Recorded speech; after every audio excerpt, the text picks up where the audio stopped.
Okay, folks, on behalf of Project AIDS International, I'd like to thank you for coming to this press conference.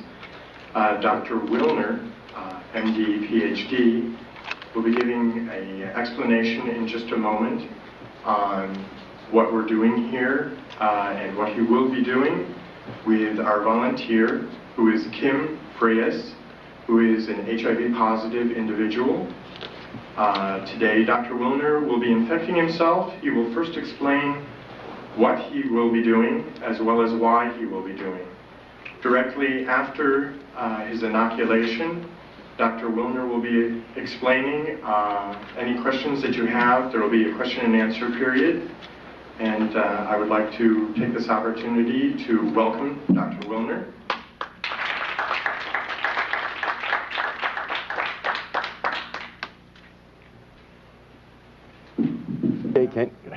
I don't know if you can hear me without the mic. Yes. You can hear it. Okay. And because I've done this needle sticking several times already, I'm familiar with some of the things that are put into the press afterwards. And so I want to make a few things very clear before I even start. I have a certificate in sex education, and I taught for a couple of years at the University of Miami Medical School during Sex Education Week to the medical students. I want to make it perfectly clear that I support responsible sex. I call it responsible sex because it goes much further than the concept of safe sex. And I'm not so sure that I know what safe sex is. During this period of time in which especially young people of this country have been threatened with AIDS, a death-dealing disease supposedly, as a consequence of irresponsible sexual behavior, the incidence of venereal disease has climbed, and the incidence of births without benefit of marriage has also climbed, but not AIDS. Really very interesting. So this apparently does not have an effect on the sexual behavior of our young people. And I never for once thought that ever would. It never has throughout history. There's only one thing that will affect sexual behavior, and that's understanding what the responsibilities of sex are. That number one, you're dealing with the feelings and emotions and the lives of another human being when you enter into a sexual contract. Number two, you can contract 6 venereal diseases. And number three, an unwanted pregnancy can occur amongst heterosexuals, at least. These are very serious and very important considerations. And the lack of consideration and responsibility in this area creates a cost in human suffering that's incalculable, and a cost in monies that is incredible.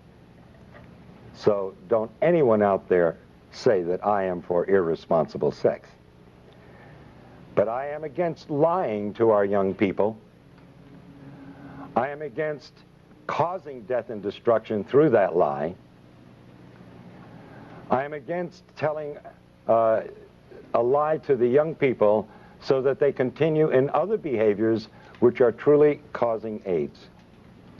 Now, you've got to ask yourself the reason that I'm here today. And it's been suggested that I'm here to sell a book called Deadly Deception. There's only 2 ways that you can get the truth to people. By your own words out of your own mouth, and by putting them on paper. And that's the reason for the book. We're talking about probably the most horrible scandal and scam ever perpetrated, not only in the name of science, but in humanity and in all history. Today is December 7th, and I was 12 years old when the attack on Pearl Harbor came. and I remember World War II very well.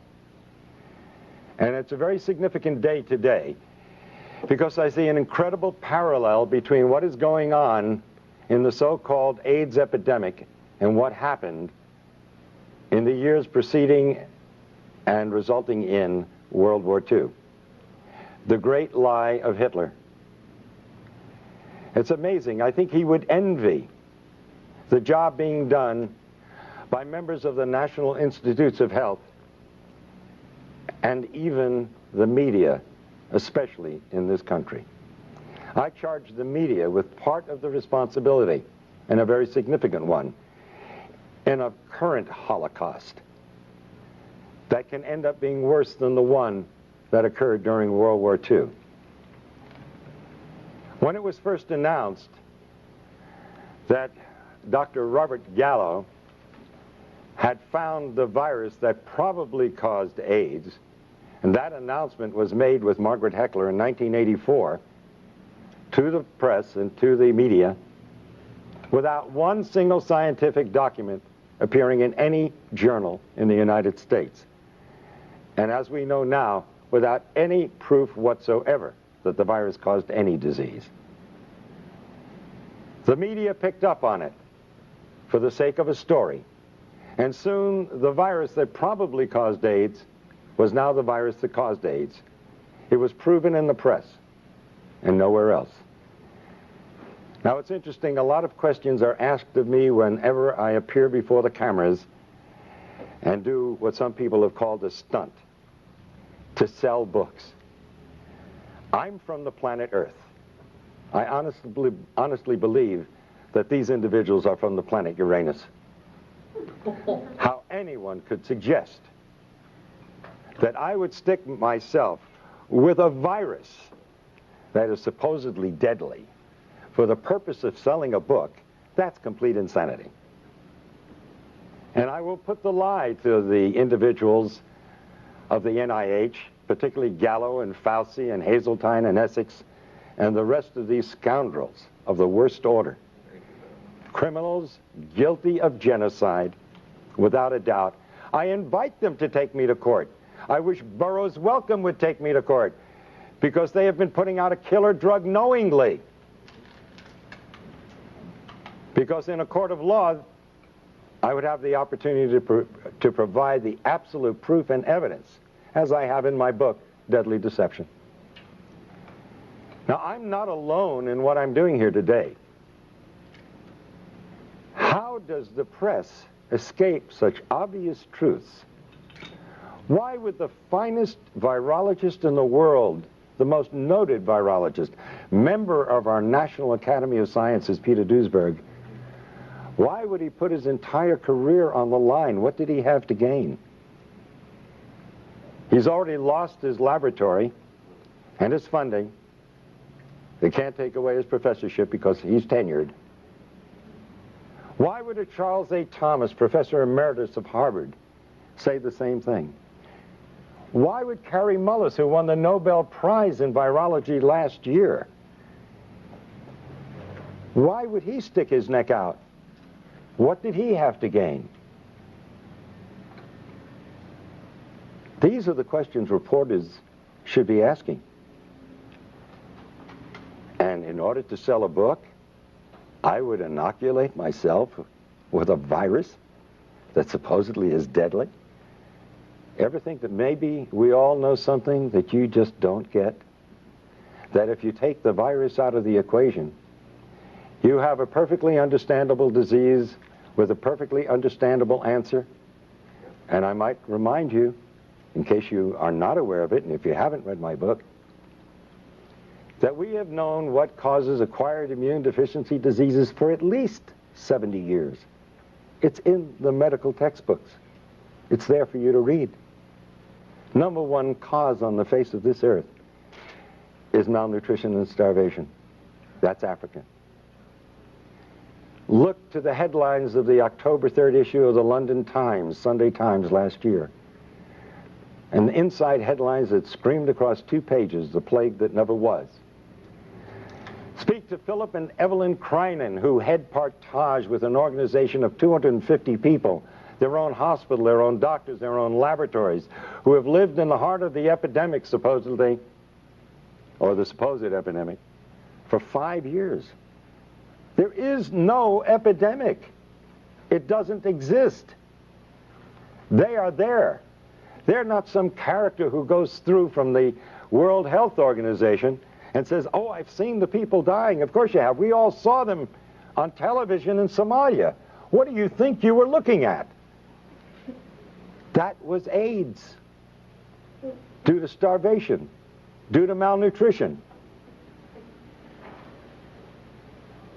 It's no big secret what's causing AIDS. We've known it for 70 years. Number 2 is drugs. And don't just think of street drugs, because the number 1 cause of AIDS today is actually 2 medical drugs. AZT, a drug that was discovered in the 60s as a chemotherapeutic drug for cancer and was shelved because it was too toxic to treat cancer. A drug worse than cancer is being used to treat people who are immunosuppressed. Now let's go back to the other causes of AIDS. So it's not only street drugs but medical drugs, but now 3 is radiation. What do they worry about at Chernobyl and Nagasaki and Hiroshima? But number 4 is chemotherapy. Number 4. The number 4 cause of death of acquired immune deficiency diseases. Chemotherapy. And the most toxic chemotherapeutic drug of all times, AZT, is what they're now using to treat AIDS. And the Concord study, completed last year. Now can you imagine saying to the world, where was the press? Where are you people? Here they're giving a drug that costs thousands of dollars a year, and it doesn't do any good? That's if you want to believe that. But did anybody here bother to look at the insert, the paper that comes with the drug? It's a DNA terminator. It means it is a terminator, just like the movie. It terminates life. You terminate DNA, you terminate life. And they talk about side effects in the insert. When are you going to learn there is no such thing as a side effect in medicine? It's an unwanted direct effect. And you know what one of the unwanted direct effects of AZT is? Lymphoma, cancer, one of the diseases of AIDS, as they call it. Oh, another so-called side effect, which is really an unwanted direct effect, pancytopenia. You need a definition? Pancytopenia. Pan, all, cyto, cells, penia, loss of all your cells. That's AIDS. That is the definition of AIDS.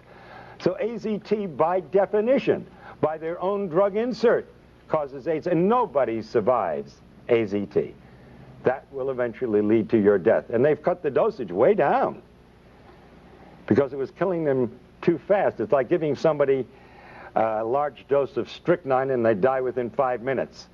And so the next person, you give them a few drops of it and they last 4 or 5 days, and you say, strychnine's a wonderful drug. This person lasts 5 times longer. This is the kind of thing that they present to the world. Now, I have offered for over a year now, and I continue to offer it, $100,000 to anyone who will give me one scientific document that proves that HIV causes any serious disease. It doesn't. It is a scandal and a scam beyond belief. The virologists who are responsible for this, what do they have to gain? Now, I don't know what Duesberg had to gain, or Charles A. Thomas, or Kary Mullis. He already got his Nobel Prize. Why does he come out and say it? And he's the one that found the test, the PCR reaction. And he said that there is no body of evidence that supports that the virus causes any disease whatsoever. But what about the individuals who have perpetrated this lie? They are all multi-millionaires. What do we have to say about the National Institutes of Health when a private laboratory, independent laboratory, found AZT to be 1,000 times more toxic than the laboratory of the NIH? We can understand a 5% error in a laboratory, even a 10% error. But a 10,000% error or 100,000% error? That's fraud. And as I understand it, the word has gone out, and there's even documents and letters to prove it, that the CDC, the same organization that let blacks go untreated with syphilis, well documented, just to see what would happen with the disease. This same organization who had to admit that they can't give in on the AIDS thing now because nobody would ever be able to trust the government. I think the last election tells us what the people think about government. But science is acting no differently than politicians do. And now we have disease by politics. Isn't it strange that the same day or the day after Robert Gallo filed for a test for HIV after it was announced? This sounds like premeditation. You mean he just happened to have this test available? And so the same day or the following day, he files for a patent? He had a test. He was simply looking for some kind of a disease he wanted to apply it to. And that test. 30,000 Russians who tested positive for HIV were then tested with another test that's supposedly far more accurate to confirm the positivity. And 66 out of 30,000 proved to be positive. That means that the test HIV is 99.997% inaccurate. You want to take a test that's 0.003% right? And you're going to rely on that? But that's what they're doing to people out there. They're taking a test that is not only invalid, it's totally misleading. In fact, when you get results like that, then I would say you're going to be more correct that if you're read as being negative, consider yourself positive. And if you're positive, consider yourself negative. And by the way, at the request of many individuals, I did go for a test a couple of weeks ago in New York City at the biggest clinic there that does more testing than anybody else. And the doctor who ran it was bragging about the fact that he did more. When I told him about the book I wrote, he said, "Shh, don't say anything. My patients might hear." Okay. I tested negative. And of course, Fauci said that you need, or when he was answering what I did in Cleveland a week ago, he said, well, he's going to have to stick himself 300 times to transmit the virus. Where are you people in the press? 300 times to transmit a virus? You cannot have an epidemic under those circumstances. If you can't transmit it by blood, you certainly can't transmit it sexually. Unless you're into real sadistic acts during sex. I don't know how much blood you want to draw. It's literally unbelievable what they're getting away with. How does the press let this go? Oh, an epidemic. United States government says 12,000 people died each year from 1985 to 1992. Now, a child in public school will tell you an epidemic starts out in 1 year. You got everybody's involved. That's where they would put it. 12,000 a year for 7 years in a row? That's not epidemic. By definition, it's endemic. And you would expect in 7 years, considering it spread sexually, that you'd have probably 15 to 20 million. We're a pretty active country when it comes to sex. We like to put it down, but we sure belie it in the behavior that we do. Oh, an epidemic, really. In Russia, 105 deaths from AIDS since 1987. In Philippines, 80 deaths since 1984. Epidemics? There is no epidemic. But who has to gain from this? Dr. Duesberg? What is he gaining from this? That alone should alert the press to who's telling the truth. And if you hear an argument amongst politicians and one calls the other names and doesn't answer the specific charges scientifically, who's the liar? Fauci and Gallo, instead of answering the scientific conflicts and contradictions that Dr. Duesberg has so brilliantly pointed out, instead of answering them, they call him a homophobe. Can you imagine? I've been called a homophobe too. I wonder, I come here with a message of hope to not only the gays, but to the blacks and the Hispanics and all the other outcasts of society, which strangely enough are the only groups that have been connected with the so-called AIDS. Because you see, if you belong to one of those groups, you've got AIDS. But if you don't belong to one of those groups, you get the respectable diagnosis of you have tuberculosis, you have lymphoma, you have leukemia, you have Kaposi sarcoma, pneumocystis pneumonia, 30 plus diseases. Where is the press? How do they buy a story that a virus knows what country it's in? 3 symptoms in Africa, but 30 diseases in the United States and Europe. How do they buy the story that a virus has prejudices? It prefers men over women 9 to 1 in the United States and Europe, but men and women equally in Africa. It knows whether you're gay or straight, married or single, black or white. It should be hired by the immigration department because it does one heck of a job. This is what they've been feeding to the public, and this is what you and the press have published. It's funny, every time that I've stuck myself with a needle, I get calls from major television shows by excited young people who want to tell the truth. And then I get a call 3 days later telling me that it's been nixed at a higher level. That's no surprise.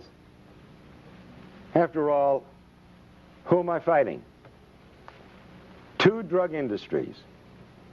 One supposedly legitimate and the other illegitimate. And they do an awful lot of advertising, the supposed legitimate ones. All those things out there that they sell for your colds and everything else, that's the pharmaceutical industry. And they also put out prescription drugs, most of them. And they pull the purse strings. And so we have a better propaganda machine in the United States than Hitler had in his time. You see, Hitler pulled off a lie, and he was condemned for it by most of the world, although believed by 3 major groups of the Axis powers. The liars and killers like Fauci and Gallo and Hazeltine and Essex and Flossie von Stahl and the Margaret Fischels, these people are getting by with the lie and getting paid immense sums of money for it and praise from the rest of the world while they murder. The study at the University of Miami was completely fraudulent. You see, I believed that the virus caused AIDS from 1984 to 88, and I treated AIDS patients. One of the few doctors willing to. Doctors were scared for their lives to even treat the patient. By the way, sticking my finger, nothing new. I did it lots of times in treating my AIDS patients. And in fact, it's amazing that in spite of the fact that we are at such great exposure to this deadly disease, the incidence of the disease amongst medical personnel of all types is less than the general population. This is a first in the history of science. Think about that. How is it possible? Maybe the virus has nothing to do with it. Not only maybe, the virus has nothing to do with it. In 1988, I was invited to a dinner where Burroughs Wellcome was going to push AZT as a drug for treating AIDS. And we were told we could ask questions during the dinner because Margaret Fischel was going to be speaking. And when she mentioned that the drug AZT had 56 side effects, I raised my hand. And I said, Dr. Fischel, how do you do a double-blind study on a drug with 56 side effects? You've got to know if you're on the drug. And she said to me and the rest of the doctors sitting there, well, the placebo had 31. And I raised my hand again. How could a placebo have 31 side effects? How could an inert substance have 31 side effects? I didn't know what was wrong then, but I knew there was something wrong. I knew there was something dreadfully wrong, and I didn't know how dreadfully wrong and how deadly wrong it was. But the answer came years later. The FDA, as you probably know, released AZT after 4 months of a proposed 6-month study. They cut it short because one group in this double-blind study where nobody knew who was on what, one group was doing better than another group. And so out of compassion, they terminated the study. I don't blame them for that. And sure enough, the AZT group was doing so much better than the placebo group. And so they released the drug. But then 18 months later, their own investigator from the FDA brought back his report. And guess what it showed? The participants in the study knew the first week who was on the drug and who wasn't. You didn't have a double-blind study. It wasn't the Cadillac of studies. Not only that, some of those on AZT admitted to sharing their drug with members of the placebo group. That explains the 31 side effects in a placebo group. Some of them were taking AZT, side effects. But, and by the way, that makes it a complete washout as a scientific study. Right then and there, the drug should have been discontinued, called back. But then came the kicker in this report. The individuals on the AZT in the 4 months of the study received 6 times more blood transfusions than the placebo group. What happens when you get a blood transfusion? You look better, you feel better, and you live a little bit longer. But the most important question and lesson from all of this, you must ask the question, why did those on AZT need 6 times more transfusions in a 4-month period than the individuals on the placebo? Because you're dealing with a killer drug, and you need those blood transfusions to survive, and coincidentally they made you look a little bit better and healthier than the other group. And then after I go through all this, invariably somebody's going to ask the question, so what really causes AIDS?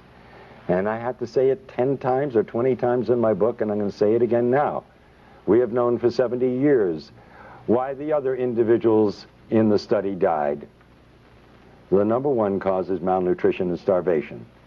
Well, to an extent that was true of some of these individuals, but only true because of the second reason. The number 2 cause is drugs. You recall, you fellows and gals in the press, a couple of weeks ago you reported in your newspapers that we were killing off our senior citizens with too many drugs. And how do you cure them? You get them off the drugs. And how were these people dying of so-called AIDS? From the number 2 cause, drugs. Both medical and street drugs. But one in particular that stood out and has been linked by 24 scientific papers with Kaposi sarcoma, and that's poppers or amyl nitrite. It's very rare that you see a case of Kaposi sarcoma in Africa because they don't use poppers. And this is the first disease, human disease, we can't give to a simian monkey. And I'm talking about legitimate diseases, because you see, the virologists have been coming up with more diseases than you can imagine. And haven't you bothered to notice most of them never pan out? They disappear from the headlines and they're never heard of again because they weren't diseases really in the first place.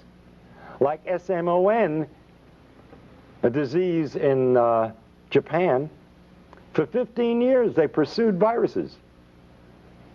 And what did it turn out to be? Enteroviroform, a drug for diarrhea that they were using over there. Amazing, isn't it? And they spent 15 years and lots of millions of dollars, but guess what our virologists have done? Wow, they hold a candle to no one. For 20 years in Nixon's war on cancer, they spent over $20 billion looking for a virus that caused cancer. And they came up empty-handed. They not only couldn't find a retrovirus, which was the ideal choice because it doesn't kill cells, and it's multiplied by the cells, which is what cancer cells do, but they never found any disease that it caused. But guess what they chose for the scam of AIDS? A retrovirus. Already $20 billion in 20 years, we found nothing that it does. And we also found out absolutely it doesn't kill cells, because if it did, it would commit suicide. It needs the cell in order to replicate, to be alive. So the epidemic would be over before it began. It's impossible. But this is the virus. They've just spent another $20 billion in only 10 years' time. And they're asking for more. And now they want to give us a vaccine. See? Oh, will they make money with that? They not only have a test for HIV, which, by the way, is not for the virus. It's for immunity. Like I say, it's the first disease in the history of medicine. When you're immune to it, you're going to die from it. But now, they want to give us a vaccine. The test HIV tests for antibodies, not for the virus. Well, antibodies is what you get when you use a vaccine. You want to produce antibodies to fight the disease. I'm at a loss to understand. If we already have the antibodies, why do we want to create the antibodies? Kind of redundant, isn't it? Oh, by the way, if you take these very same antibodies and you put them in Gallo's culture in his laboratory, you just ruined his multi-million-dollar culture that he's making a fortune out of. Because you see, these antibodies destroy the culture. Does the press bother reading? Do they understand the English language? And yet you want to condemn me and say that I'm out for publicity? Well, what is it that Peter Duesberg is out for? He held the reputation, and still amongst honest scientists, as being the foremost virologist in the world. What is Kary Mullis out for? He just won the Nobel Prize. Why does he want to put at risk that incredibly marvelous reputation of being a Nobel Prize winner? Why would he put that at risk? Unless maybe there's still some honest scientists around. Now, what about the rest of them out there? You know, I often ask myself the question, if my children were still in school, and I had house payments to make, and I had to put them through school, etc., would I be doing what I'm doing today? I don't think I've ever answered the question because I'm kind of afraid of what I might answer if I was going to answer honestly. And he who is without sin shouldn't be casting any stones. So I won't cast the stones at the thousands and thousands and thousands of virologists out there who are going along with this scam.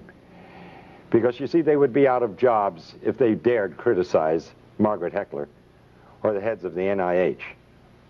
They'd be out of jobs, and they'd have families that they have to support, and futures that would be down the drain. You don't cross the establishment. And so the lie is being perpetuated by the silence.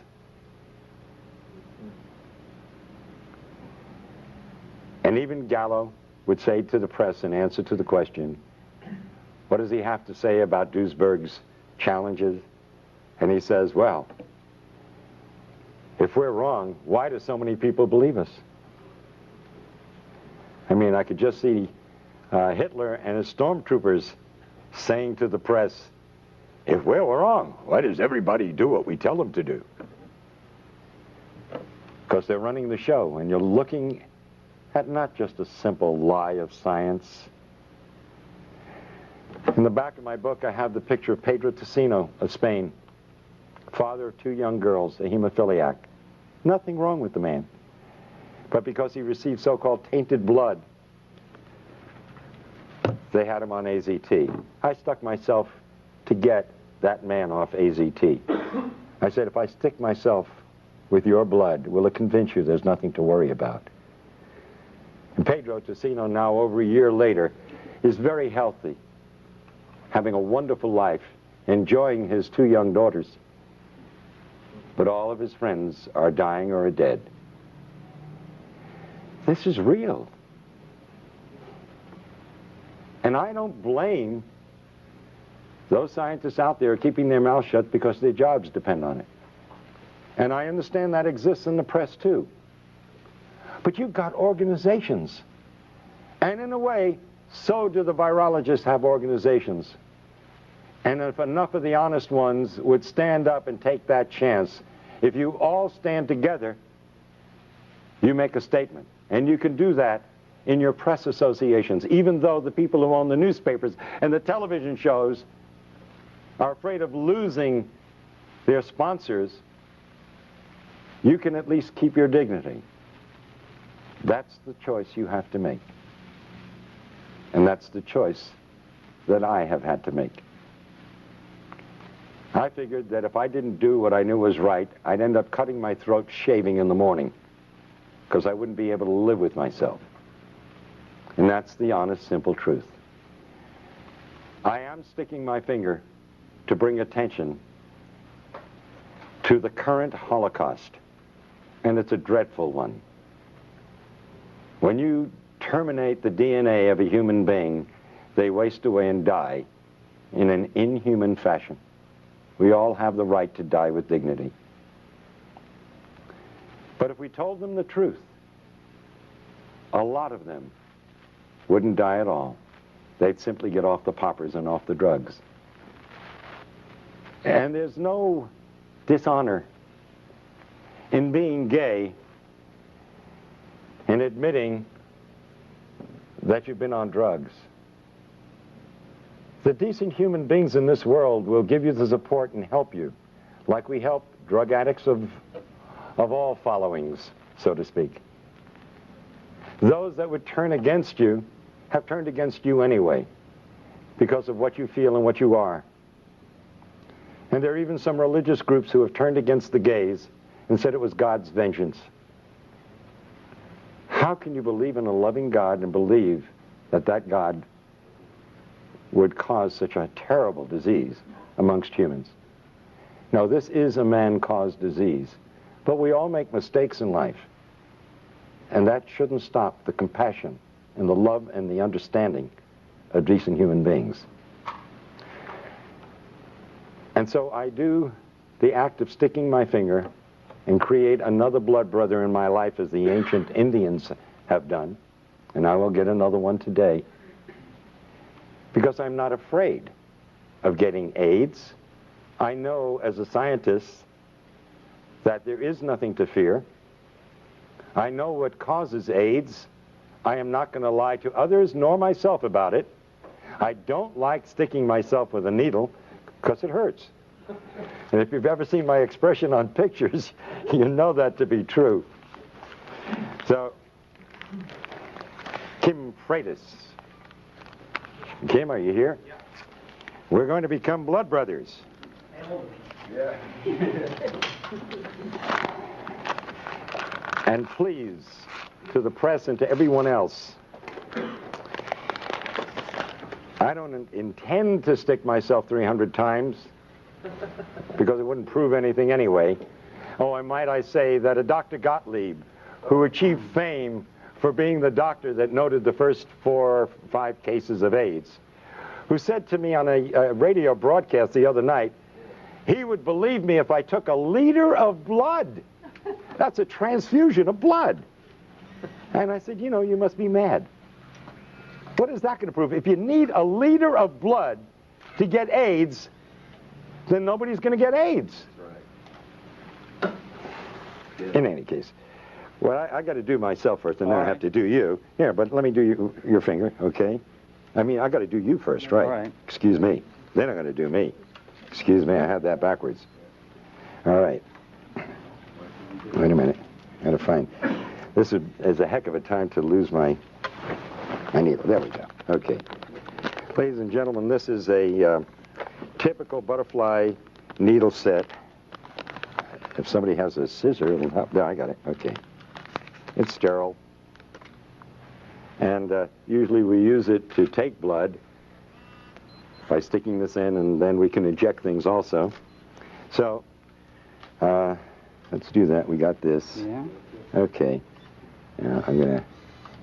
let me put my glasses on, okay? Good. I think you'd rather I do that. I got to tell you a cute little story. Shortly after my son was born many years ago, he's now 40, he got some kind of an infection or whatnot, and I spoke to the pediatrician at the hospital. I was an intern at the time, and he said, go home and give him a shot of penicillin. So I took the syringe and everything home, and my wife held Bruce over her shoulder, and I grabbed his little bottom cheek, and I go like this, and I stuck it right into my thumb, so. Careful. You can tell I don't like doing this, never have. Okay. Now we want to get a lot of blood. There we go. Okay? There we go. Now I'm wiping this needle thoroughly in this blood. And I say to my friends Fauci and Gottlieb and Galpin and Gallo and all the rest of those criminals, all right, that this is for the sake of humanity and no other reason. Oh, whoa, whoa. Right. And believe me, it hurts. You can move it more.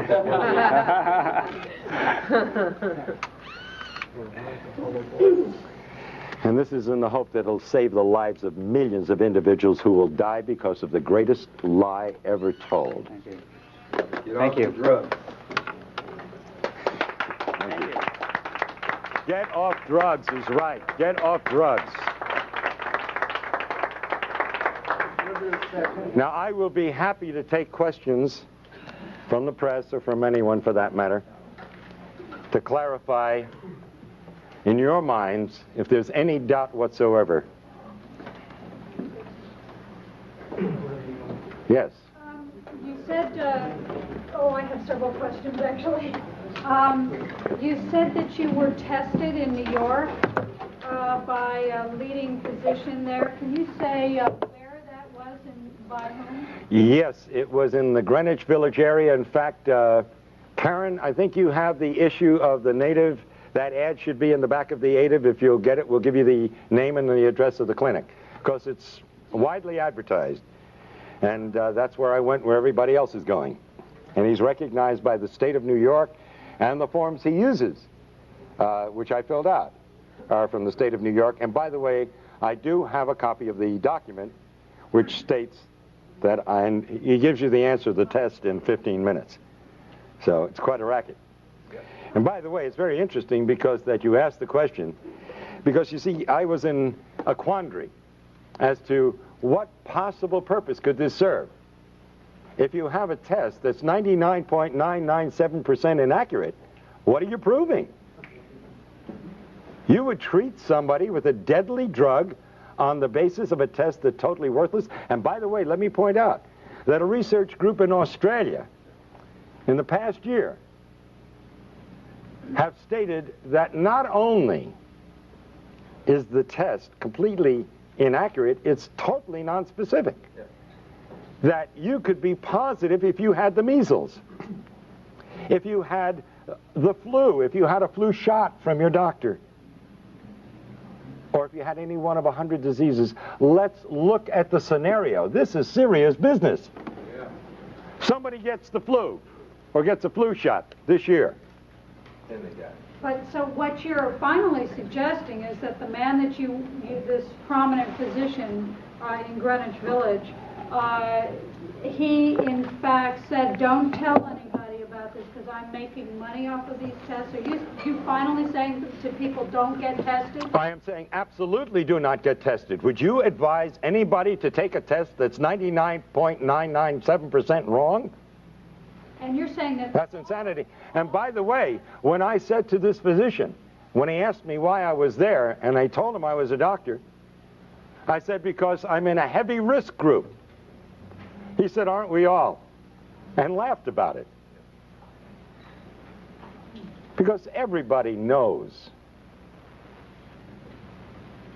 that the medical profession sticks itself all the times, and the only individuals who are going to die of AIDS who are part of the medical profession in any way, shape, or form are those who are taking AZT or other drugs.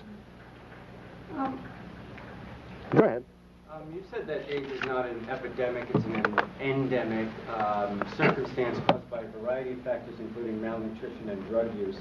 How then can you explain the years of potential life loss in the 250,000 plus people who have died of AIDS, according to CDC definition, where drug use has been going on for centuries, and suddenly we're losing people in their 20s and 30s because I'm not sure what you're... Okay, that's an excellent question, really, and you're using your head. That's the kind of question you should have been asked of Gallo at the very beginning. And by the way, you said 20s and 30s, our healthiest people. Isn't it strange? You got a disease, the first disease in the history of mankind, that affects our healthiest? But what happened in the 60s? The drug culture began. What happened in the 70s? It heated up. At the end of the 70s, the gays came out of the closet and became an identifiable group. Now, I'll ask you, in the sense of redundant question, but yeah, I think it'll get the point across. I'm going to name 5 of 30 diseases. Tuberculosis, a new disease. Lymphoma, oh, that's a new disease too. Leukemia, oh yes, that's a very new disease too. Pneumocystis pneumonia, another new disease but lesser known. And Kaposi sarcoma, another new disease? No. These diseases and the other 25 have always been around. It's real easy, it's real simple to create an epidemic. You simply take a bunch of diseases and put them under one heading and then claim that one virus is responsible for it. Well, that's nonsense. First of all, let me offer the proof. The reason it appeared, which I think is the essence of your question, as though it were some new epidemic coming on, is because it appeared in a select population, the gay population. But it only is appearing in gays who are on drugs. Only. And especially, and substance abuse, right. And remember, by the way, too, that alcohol is a drug. And remember, these individuals, many of them, extremely promiscuous, would get one venereal disease after another, and they'd be taking antibiotics for these diseases all year long. And it's a matter of medical fact that antibiotics are immune suppressive. Now, let me offer one very important bit of investigative reporting for you. It was reported in the newspapers a couple of years ago that this HIV was found in blood that had been preserved in laboratories in the 1940s. They went back and looked at some of these samples. They found HIV, which, by the way, has been around certainly for thousands of years. But let's just use that one example. If we had HIV in the population in the 1940s, and we had homosexuals in the 1940s, and by the way, according to Kinsey, 10 to 15% of the heterosexual population preferred anal intercourse, where in the world was your epidemic? It wasn't suitable for a scoundrel like Robert Gallo in the 1940s. He wasn't old enough, or maybe he was born just about that time, for somebody to come along and to pull off a scam of this magnitude. And now they're caught up in a maelstrom. Now if the truth gets out, yes, it will deal a blow to the credibility of the NIH and the CDC and the FDA and the AMA, and my God, it is sorely needed. That blow is necessary to clean up the act. But then wouldn't habitual lifetime drug users all eventually come down with a syndrome that could be attributable to AIDS? Absolutely. In fact, these people, that is true. No, on the contrary. Remember, it's dose related. So it depends upon how many drugs you're using and how much of them over how long a period of time. Now, if you overdose, you never get to that point. Yes. Couldn't the combination of lifestyle practices, of microbial, the best place for microbes are dark, wet places. Aren't bathhouses an excellent place to increase the exponential representation of microbes from around the world? If men who have had sex with 1,000 other men through the year have contact with those same men who are themselves are very similar, do you think that that adds an incredible amount of immune suppression that is not suffered by the rest of the population who does drugs or those other things? Do you think that that has... Well, I don't know. You see, the Romans and the Greeks had bathhouses, and there's no evidence that pardon me? Not with ecstasy, MDA, poppers, and all the things that were going on. I agree that MDA and all the rest of these drugs are causing immune suppression. Now, I don't believe that sex itself causes immune suppression, but I do believe that recurring venereal disease will cause immune suppression. But the simple fact is that the virus has nothing to do with it, and that's the important thing. That I am certainly for people having a healthy lifestyle, absolutely.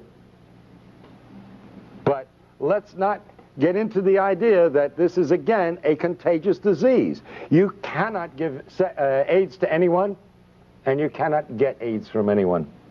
Yes, Michael Elner. Would you consider the intense chronic psychological terrorism surrounding HIV and AIDS to be a major cause of what's called immune deficiency? 22 years ago, I urinated pure blood without pain. I knew immediately what the diagnosis was. It was bladder cancer. I cannot fully describe what I felt at that moment. It is unbelievable. It's like taking a crash dive into the depths of anonymity, total isolation, fear, and panic. And all the faith in God, or whatever faith you may have, cannot handle that at that moment. When you start to get your wits together, and if you use your intelligence and then your faith, yes, spirit and mind are wonderful things. What you're saying is true. It's a sentence of death for most people. And immediately, their body metabolism goes into negative phases. Everything becomes destructive. This is modern medical voodoo. If a doctor tells you you are going to die, I'm willing to bet you're going to die. I'll be the first one to put money on the line and say, the chances are you're going to beat the statistics. You will die because you've been told so. This is American voodoo. I'll get back to you, but let me take someone else. Yes, Dr. Wilner, I really appreciate what you're doing. I've been out here trying to inform people about this disinformation for a number of years now. Robert Gallo, who is a proven medical fraud and a multimillionaire marketing a test, the AMA itself, in its own medical journals in the 80s, have said that these tests are bad science. The microbiologists have said in their own medical texts that this is bad science. These tests do not work. The hematologists have said that this is false. These tests. They say that they have used ozone to inactivate HIV, which HIV, if it's a virus, it's a template or a pattern. So what can it do? I mean, these are just basic medical facts. How is it that this has gotten by the entire population? And the media is pushing this lie. Arthur Ashe, for example, was on 30 pills a day the 3 months before he succumbed, including AZT. How is that not iatrogenics? And how is it that the medical profession can murder 1 million people a year, according to their own study, the Yale-New Haven study that came out this year? They admit to killing 1 million people a year. Why aren't they on trial? That's my question. By the way, I thank you for your comments, and I'd love to have a copy of that study and some of the information you talked about. I really would, because I've been going around saying it's the number 3 cause of death is iatrogenic disease. And when I lecture before groups, I don't tell them what iatrogenic disease is. And I say to them, you know, here we're worried about this so-called AIDS epidemic, and I don't believe that anybody should die. I think we should all live forever. But 12,000 a year, that's not an epidemic. 60,000 die from automobile accidents. 120,000, I've been saying, and I hope you're going to help me change, 120,000 die each year, they admit to, from iatrogenic disease, 500,000 from cancer, and 800,000 from heart disease. And I'm glad you're telling me it's 1 million, because I've been saying, they say it's number 3. I really believe in my heart it's number 1. Deepak Chopra said Sure. the number 1 cause of... I agree with him. Absolutely. Now, if we took the figure of 120,000 being killed by doctors, not malpractice, but as a normal course of everyday medicine, then doctors are 10 times more dangerous than HIV. Now you're telling me it's 100 times. 100 times. Yeah, I want those figures really desperately. 1964, Please. They admitted 350,000 in 1960. Well, I will be indebted, because that's powerful stuff, and I really, you know, it's funny, you never know where the figures are going to go. But with medicine, anything's possible. Yes, pardon me? Just the USA? Just the USA. Ralph Nader did an article, by the way, in Penthouse that talks about those issues. Yes, ma'am. To add a comment to that, yesterday, C. Everett Koop announced that 300,000 Americans die annually from diseases and illnesses related to being overweight. So I don't know how that multiplies out, but it would certainly be a lot more dangerous to be overweight than to be HIV infected. You know, that's a very good point. Yes. There you go. Thank you. That's a very good point. You know, I pick up some marvelous ideas from some very bright people, and I can't tell you how much I appreciate it. I'm going to be using those. Do I have your permission? Okay. Could you give some insight on how this mechanism works with pediatric AIDS? Oh, okay. That is another good question. First of all, I challenge anybody, except there are always exceptions, and the exceptions are, of course, as we know, genetics.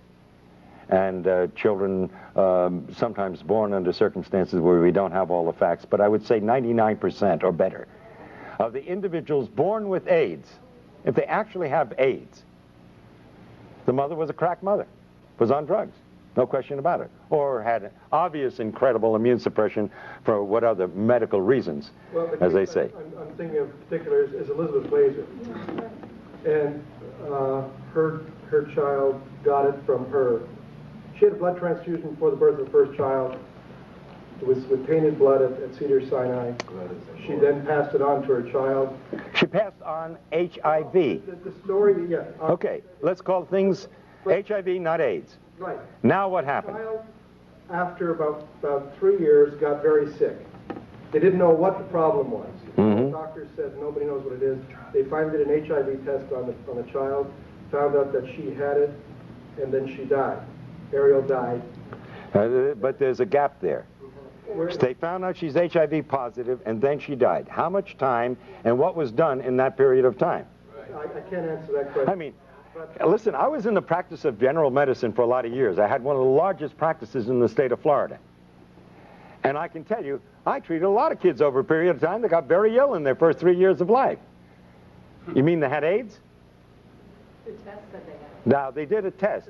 I will guarantee you, I don't know what she died of, and I can't answer, but I will tell you, these kids who are diagnosed as HIV, if they're given AZT, they will die of AIDS. Absolutely. Most of them will not die, just like most of the kids I treated did not die.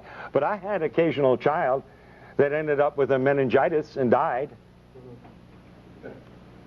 By the way, our current Miss America, who's deaf and dumb, got DPT. That's what made her deaf and dumb. What is SIDS? Yes, sudden infant death syndrome. Can I- Yes, now we'll go back to you. Go ahead. How do you explain then the T-cell decline in those who have not taken AZT and are not psychologically at effect? You know, don't believe it to be a Wonderful question. Really great. Now let me tell you a little bit about medicine. See, I was always confused by this T-cell thing.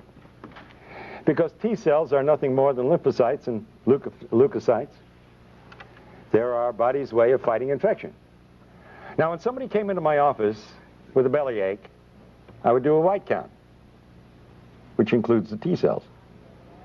Now, if the white count was like 5, 6, 7,000, didn't think anything of it. There's a bellyache, some bad food, maybe of a viral infection, you know, the great dumping ground viruses. They even had me thinking that way. But if it was 20,000, I alerted a surgeon. You see, the body creates the T cells when it needs it. If you don't need it, you don't got it. Why would you walk around with a lot of T cells when you've got nothing to fight? And I can tell you one thing we have always known.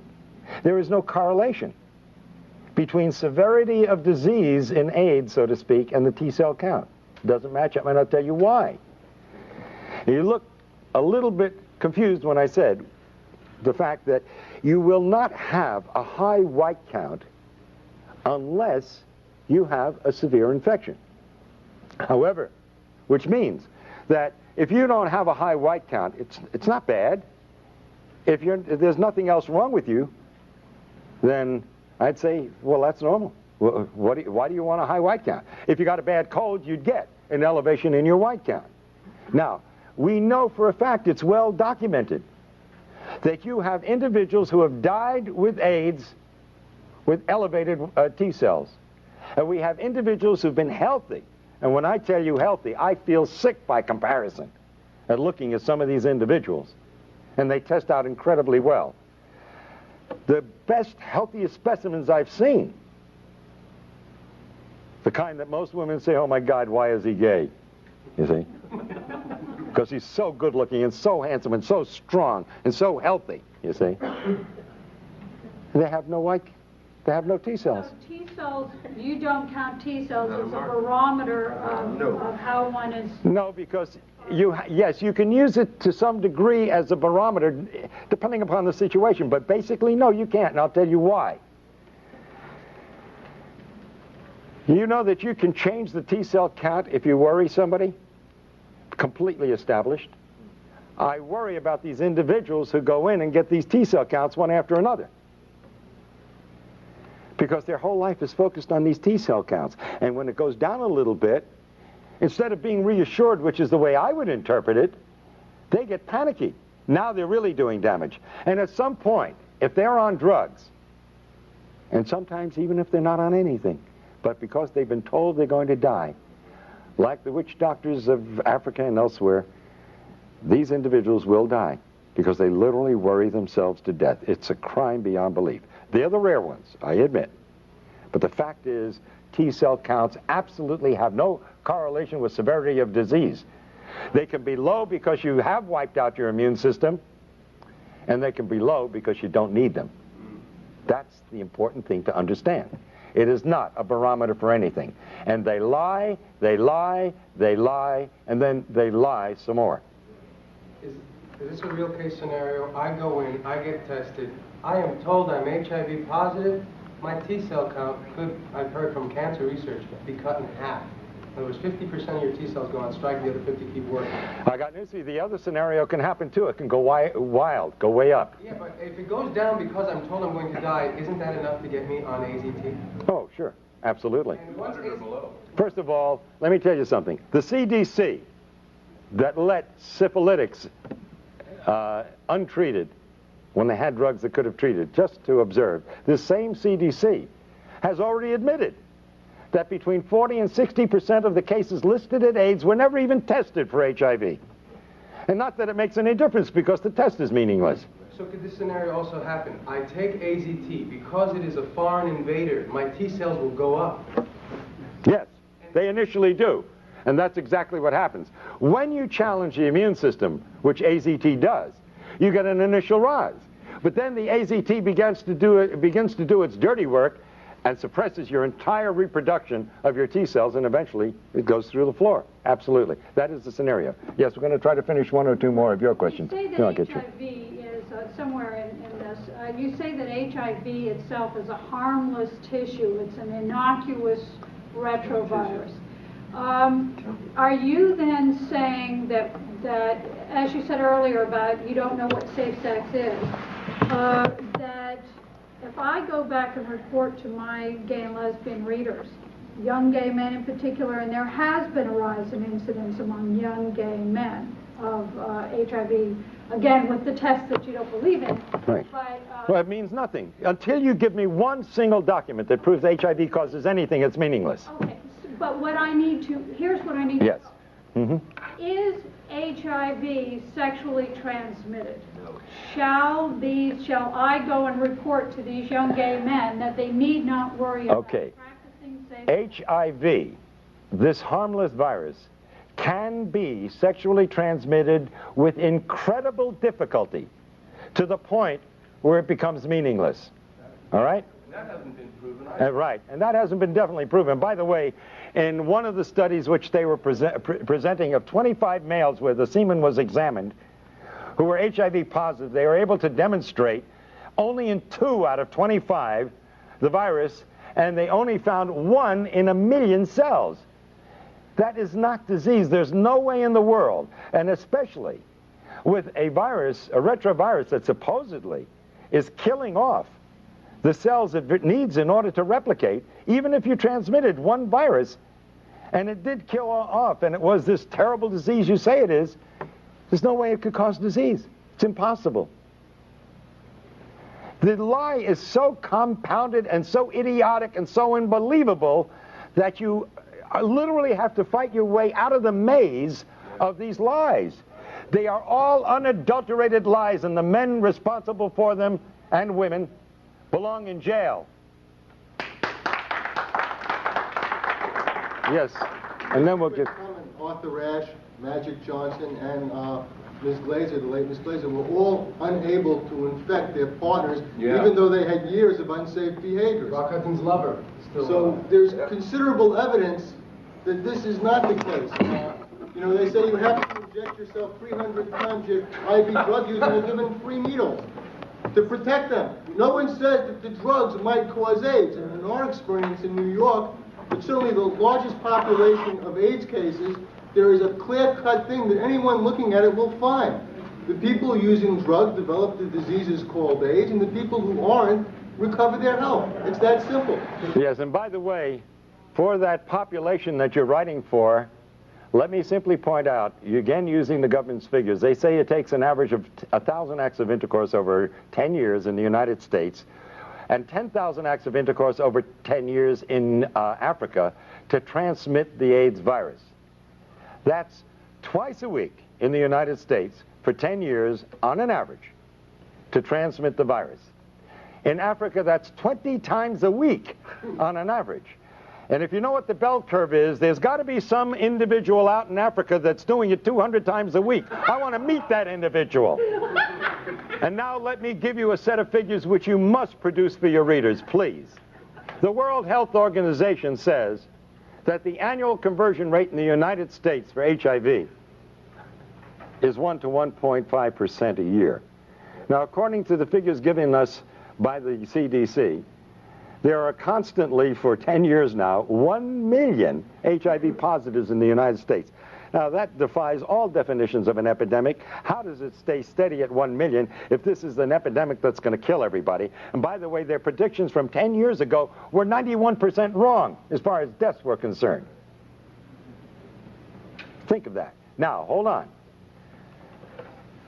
1 to 1.5% per year would average out to 67.5 years for everybody who's HIV positive in the United States today to become full-blown AIDS. That's the annual conversion rate, published not by me, by the World Health Organization.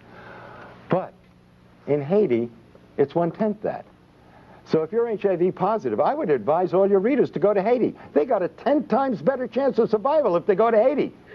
Because there it will take 1,000 years for everybody, this is World Health Organization figures, for everybody who's HIV positive today to become full-blown AIDS. But hold your hats, hold the presses, young lady. Tell your readers this, and I quote the World Health Organization. Maybe I should put my hand like this while I say it. But they say that in Zaire, you have 100 to 150 times better chance of survival if you're in Zaire than if you live in the United States. In other words, there, it will take 25,000 years for everybody who's HIV positive today to become full-blown AIDS. Now, I think you ought to urge your readers, all those with compassion and with heart, to take the first plane to Zaire and to stop anyone on the street and ask them, are you HIV positive? And if they answer in the affirmative, I think you owe it to them as a conscientious human being to say, sir or madam, are you aware that in the next 25,000 years, you're liable to die of AIDS? Those are government figures, they're not mine. The ridiculousness of it demands that you print those figures, that they give them to your readers.